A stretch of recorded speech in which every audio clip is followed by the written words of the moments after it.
देखिए, अशोक गहलोत जी ने जो आरोप लगाया है वो सही नहीं है।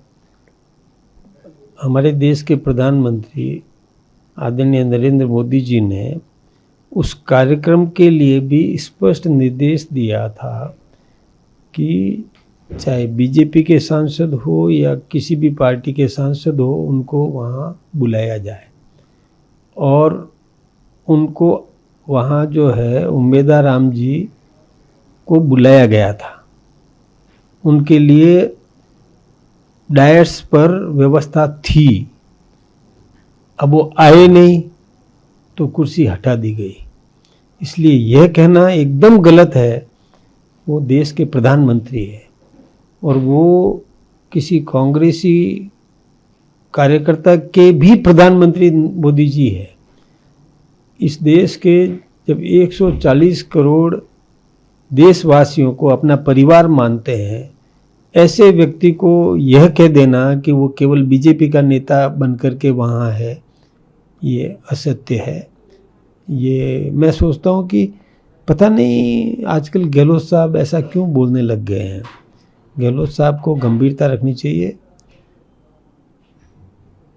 वैसे रिफाइनरी की बात जहाँ तक है तो इसकी शुरुआत 2007 से हुई थी। 8 में हमारी सरकार चली गई।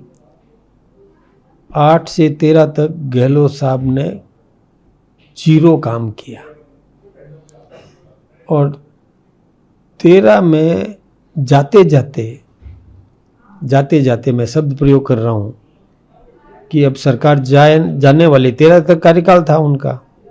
13 में आनन फानन में बिना कोई जमीन अधिग्रहण किए, बिना कोई पर्यावरण क्लियरेंस लिए, बिना कोई फंड अलॉटमेंट के और आनन फानन में सोनिया जी को बुला करके और एक नाटक किया। और उसमें भी क्या था कि 3736 करोड़ रुपया प्रति वर्ष बिना ब्याज 15 वर्ष तक राजस्थान सरकार देगी। यानी 56,040 करोड़ रुपया होता और वो भी बिना ब्याज। और हमारा शेयर केवल 26%। ये इस प्रकार का उन्होंने एक MOU बताया गया। वो घाटे का सौदा था। और उसमें भी तय क्या किया कि 4.5 मिलियन मैट्रिक टन तो यहाँ का क्रूड और 4.5 मिलियन मैट्रिक टन अरब क्रूड वहाँ से लाना होता था। ला करके यहाँ मिक्स करके और प्रोडक्शन करना था, जो बहुत बड़ा घाटे का सौदा था। तो बाद में वसुंधरा जी की सरकार आई, हमारी बीजेपी की सरकार।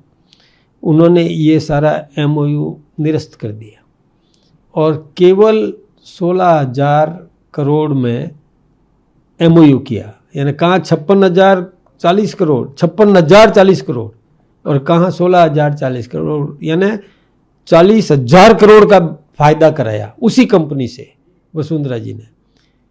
और उसमें भी यह तय हुआ कि 4.5 मिलियन मैट्रिक टन क्रूड बाहर से नहीं लाना है, यहीं उत्पादन करेंगे। और यहाँ MOU किया और उसमें हमारे देश के प्रधानमंत्री नरेंद्र मोदी जी ने आकर के विधिवत शिलान्यास किया। और उसके बाद जब हमारी सरकार नहीं रही और गहलोत साहब की सरकार आ गई कांग्रेस की, उस पर उन्होंने काम नहीं के बराबर किया, स्लो किया। वो सब जानते हैं। यदि किया होता तो 5 साल बहुत होते हैं।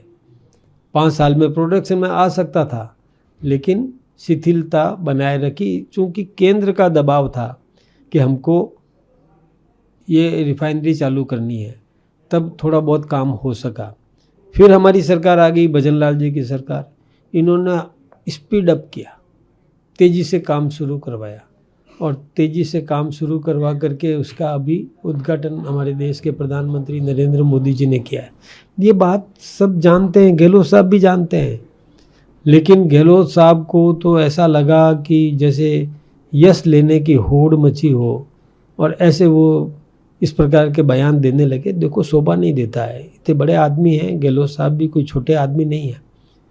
3 बार के राजस्थान के मुख्यमंत्री रहे, केंद्र में भी मंत्री रहे, मैं उनका बहुत सम्मान करता हूँ। लेकिन इतने सम्मानित व्यक्ति यदि इस प्रकार की बात करेंगे, जो केवल यश लेने के लिए, वाहवाही लेने के लिए करे, और भाई उनकी सरकार 10 वर्ष रह गई। मैं यही तो बता रहा हूँ कि जब 7 में पहली बार शुरुआत करने की थी, जिसमें लगभग 90 करोड़ रुपया तो सरकारी खजाने में जमा कराया था लक्ष्मी नारायण दवे ने। उस समय के पेट्रोलियम मंत्री थे, खान और पेट्रोलियम उनके पास था, वो मुझे पता है, मैं विधानसभा में था। उसके बाद 5 साल गहलोत साहब की 8 से 13 रह गई, फिर 18 से 23 रह गई। क्या किया? 10 वर्ष कम होते हैं क्या? क्यों नहीं कर पाए इसका?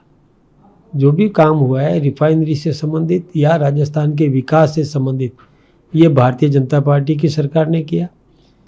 चाहे ERCP का मामला हो, क्यों नहीं किया गहलोत साहब ने? जवाब क्यों नहीं दे रहे हैं? जब केंद्र का मंत्री बुला रहा है कि आइए मैं समझौता करवाना चाहता हूँ, और जाते नहीं है, भेजते नहीं है, मंत्री को नहीं भेजते, सेक्रेटरी को नहीं भेजते, तो यानी क्यों नहीं करते? हरियाणा का पानी क्यों नहीं ला सके? जब एक समय तो ऐसा आया था कि दिल्ली यानी केंद्र में और हरियाणा में और राजस्थान में तीनों जगह कांग्रेस की सरकार थी, वो समय भी तो निकाल दिया इन्होंने। क्यों नहीं किया उस समय काम?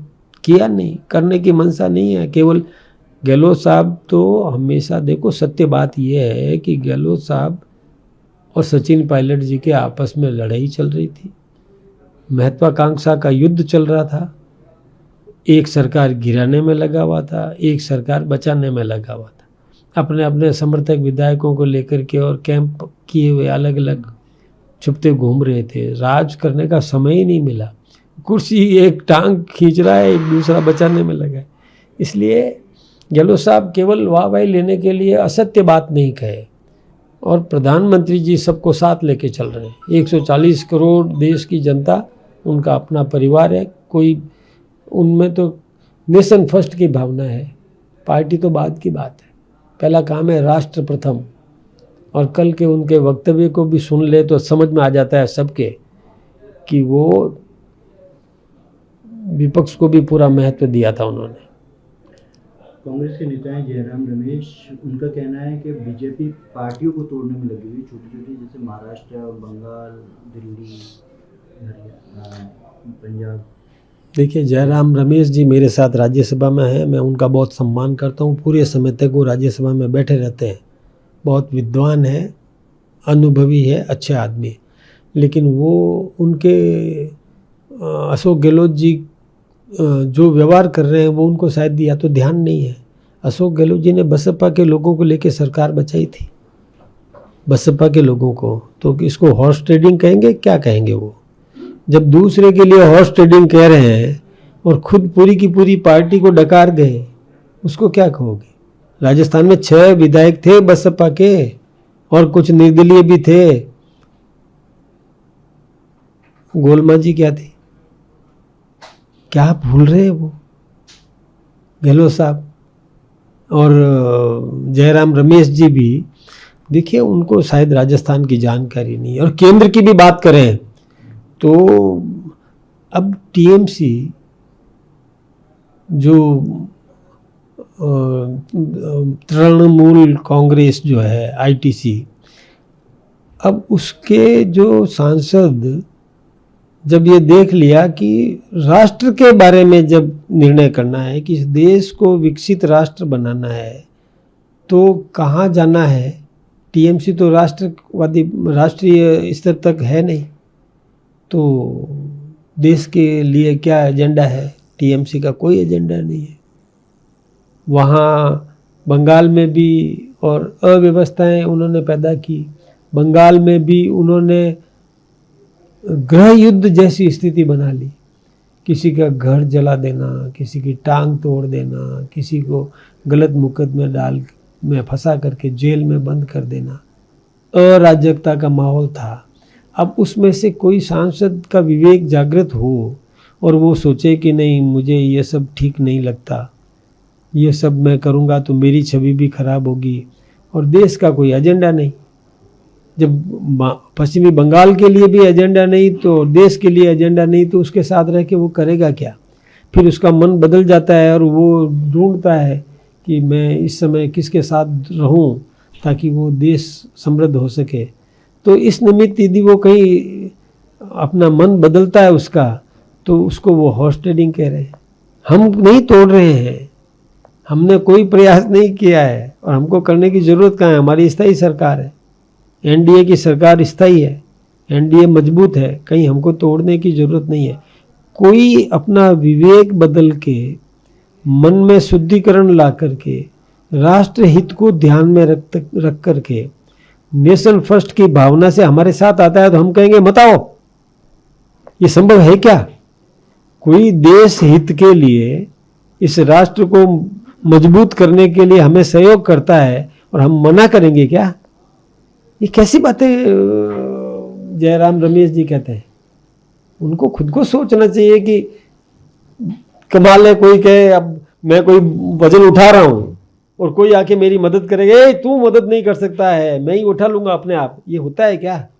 कोई मदद करता है तो अच्छी बात है। ये जयराम जी रमेश जी को ये बात समझना चाहिए। सर, मंत्रियों की परफॉर्मेंस लिस्ट को लेकर कुछ भेजा है आपने केंद्र में?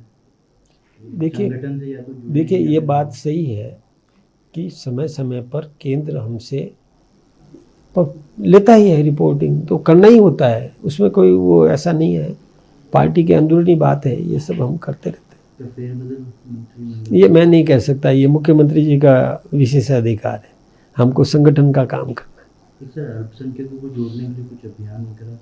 हम सबको, जब 140 करोड़ देश हमारा परिवार है तो हम तो सबको साथ लेके चलना चाहते हैं। कोई अभियान की शुरुआत होगी? बिल्कुल हम सबको साथ लेंगे, बिल्कुल सबको साथ लेंगे।